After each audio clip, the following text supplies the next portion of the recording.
die rechte oder die linke? Spread over your shoulder 3 times. That sounds like something. Yeah. Theater things. So we're going to start with that love rule, and then we're going to do Liquid Sky. Actually, no. Then we're going to do Blind as Love. Okay. No, let's do Liquid Sky second. And then blind as love. And then, then we're going to do The ballad. the 1 and 3 4 with its name. And We Are One. Okay. We'll finish with this, with the Little Girl in Berlin. With the slow piece.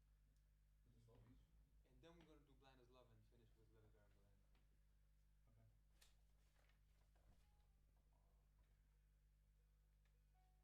Alex, the speaking mic is working well. So we're waiting for. Take it slightly slower. Man, it's good to see you. See you too,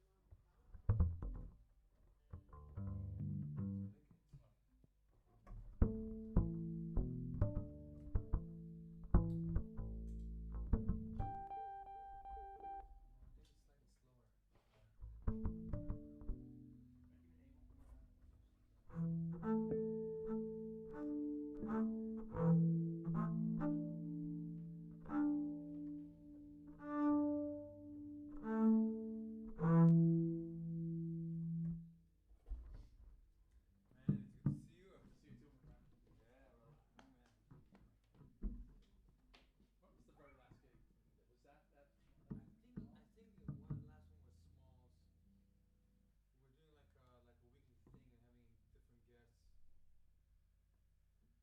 It was And so me and Dan and I, and Dan and Adam Rogers. with two Yeah. guitars. You can imagine I don't remember that at all. that he kicked my ass Oh, Adam Rogers? beyond belief. Yeah, he's When was it? 10 years ago, I think. crazy. 10? When did you leave the U.S.? I left 10 years ago. So that's what made you. Exactly, that gig. Was it that gig? I keep Oh man, Adam Rogers. I keep asking him to for lessons. As I said, like especially now. He says, "Listen, what are you talking?" Like he's laughing at me.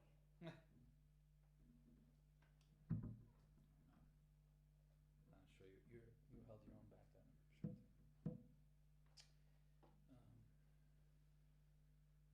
Alex, so we're waiting for a cue from you. We're all good to go. We're ready to play. Yeah. Are we live? Yeah, we're live. Oh. We have been for this. Ah! Swearing and everything. Great. All right, all right, all right, all right, all right. Oh shit.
We're so happy to be playing for you finally.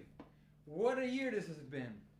So, this was the title track of a new album that's been out for a minute called Let Love Rule. And to celebrate the album, with all tours cancelled, I was beyond happy to partner with some of the most incredible people, I would say by now, in the music business, namely Jazz Dance Magazine, who's hosting us tonight, Shure Microphones, who are hosting us tonight, Rope-A-Dope Records, the best home an artist could ever ask for, and our newest partner, Stage It, who's been doing the most cutting edge work as far as taking music to into modern current times. So we've been doing a series of talks with some of some of my biggest inspirations, and with no clear end in sight, we figured we're gonna have to play for you a little. So we're opening this incredible new chapter today with one of my closest and oldest New York musical brothers. I've known this esteemed gentleman for at least 15 years or so, but I heard him first when I was 17. So there's David Sanchez, who's also a member of the Rope-A-Dope family, put out a string of albums with the most incredible band, Edsel Gomez, Antonio Sanchez, Miguel Zenon, and the one and only Mr. Hans Glawischnig on bass. And I was the most... Hans! I was the biggest fan of that band. I knew every tune. I learned the thing. My favorite tune was by Hans. It's on an album called Meliza. And when I met Hans in New York, I was really like a diehard fan, and that led to a very close friendship and playing brotherhood.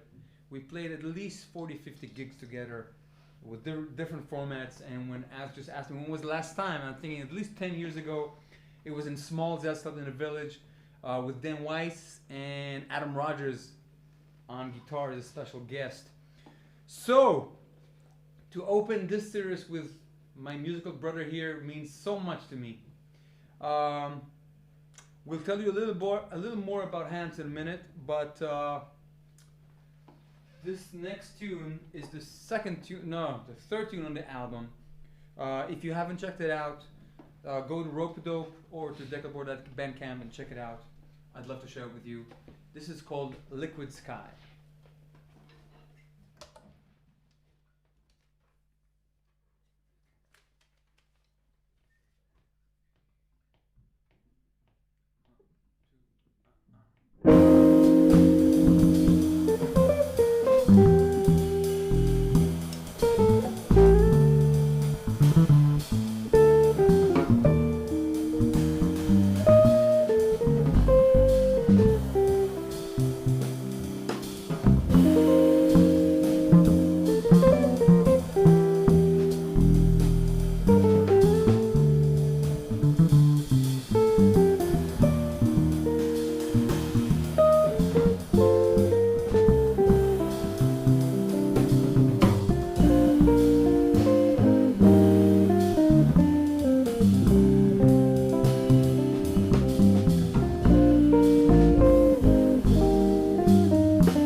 This was Liquid Sky.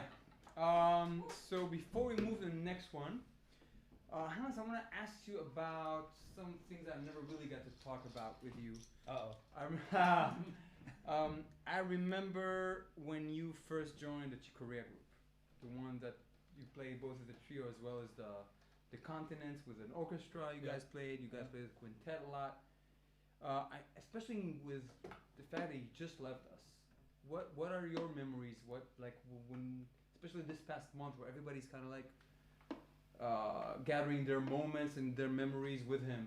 I'd love to hear some of yours. Yeah, it was an amazing time that I got to spend with him, and it was sort of on and off intermittently over a course of about maybe 6 years that I played with him. And the thing that I loved most about him is just his sort of childlike curiosity about everything that he would do, and it was just really wonderful to see how he put this piece that I wound up playing and recording with him, how he put it together from start to finish, because he sent me the original sort of demos and stuff he was working on. So the demo with just piano? Well, no, he had an orchestrated thing for, he had sort of on music software as Logic or something. He had a sort of demo file of the whole thing, and then he sent us that. And then Marcus Gilmore, the drummer, that played on the project, and I flew down to his house in Florida, and we played through the music, just the rough sketches of all the stuff that he had in mind. you know. And it was great to see him then with the rehearsals of the orchestra, how he would slowly put everything together and make a whole presentation out of it. And just that you can see a master at work, how he sort of molds his own work and his own compositions, and how he would change things and change forms. I mean, It's great. you play with a lot of the legends, but with someone that is that iconic, do you ever have moments like, oh my God, I used to grow up listening to this guy? I mean, these are the albums that we all grew up learning how to play Yeah. from. Definitely, I definitely have those moments, especially the first rehearsal, the very first couple of times we played with him. I was like, oh my God, that's Chick Corea. So there's that crisp time thing. Definitely, yeah, that was just amazing. His whole time feel and sense of tempo. I learned a lot from that. Just What did you learn? just about keeping time and tempo and staying sort of relaxed and just having it groove. His inner sense of his inner clock was so strong. You know, and it was just amazing to play with him, and just to see how one of the greatest things experiences, one that I hold really dear, is he played on a couple of songs of one of my recordings. Absolutely, So, Panorama, yeah. And it was amazing to see how he would turn when I only had a couple of hours in the studio with him, and I gave him the music right there. Right. And he has two songs, and I remember him reading through, like on the first pass, he sounded like pretty much any other pianist, right? He would play the chords, so he understood what I meant. And then the second pass of the second chorus of the song, he started making it his own. It's This is the creating first voicings. take? No, this is what we were just running. Yeah, we were just running it, and then as he was learning the song, he started like tinkering with the voicings, and then he made it sound like Chick. And that was the most amazing thing to me to see how a master takes someone and makes it their own. And that's the thing that I've really learned from that. Like I try to incorporate some of that in whatever I do. Absolutely. To put a little bit of that's really something that I associate with you. Like every time we played, you would take. I'm not in the same league as Well, him by any means, but you know, but there's just the concept of that is really great to witness. It was amazing, one of the most amazing things that I've seen, you know. And all the greats do that. Herbie does it, I'm sure. Wayne does it. All those people of that generation, even a lot of younger people like yourself. You make stuff your own. You know, if we were to play a standard, it would sound like you. That means a lot. That means a lot. So the things we were talking about just now were a Chick Corea album called The Continent. It's a must-have, and one of Hans's albums, I think it was on Sunnyside, called Panorama. It's one of 3 or 4, I think 4 albums that are all of them completely unique. Has a lot of my favorite musicians, from Donnie McCaslin to many other people. Make sure to check it out. The ones that he's talking about is a trio with Marcus Gilmore and Chick and Hans. Great albums. So yeah, go and listen to it. The next one is another one of my own compositions of the album Let Love Rule, which is out now on Rope It Up Records. This is called And We Are One. It's absolutely one of my favorite tunes to play, and it shares a lot with the other tunes on the album, especially in the sense of the way that I like to put sentences together. And I haven't played this tune in a really long time, really since the release stream. So I'm looking forward to it. This is And We Are One.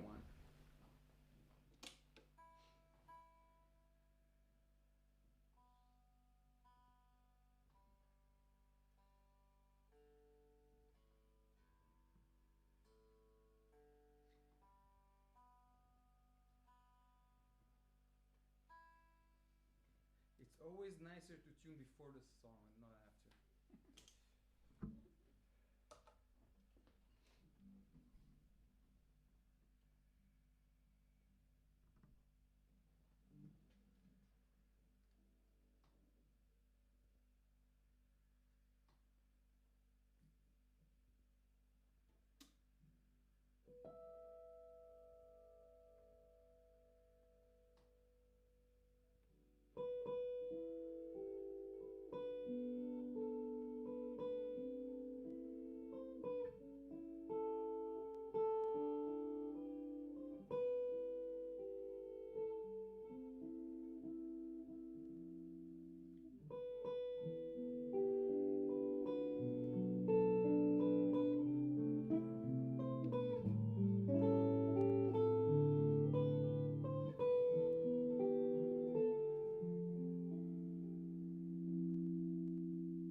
for sticking with us. This was called "And We Are One" from my new album "Let Love Rule" out on Rope It Up Records. I want to introduce the guys here on the drums. One of my closest friends and musical partners here in Berlin.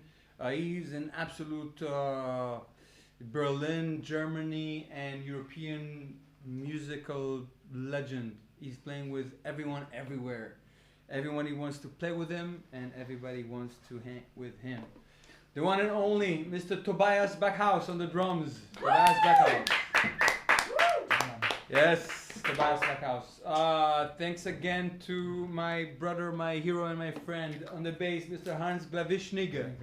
Hans Glawischnig. Make sure you check out. Make sure you check out his album Panorama. And I want to thank our host tonight, Jazz Dance Magazine, Shure Microphones, Rope It Up Records, and Stage It. We are going to play 3 more tunes on the Stage It stream, so you should be seeing a link if you'd like to stay with us. It's a pay as you want, as pay as you can, as pay as you like sort of deal. So if you want to stick with us on the show, we'd love to have you. And otherwise, we'll see you next week. Stay safe, and we'll see you very soon.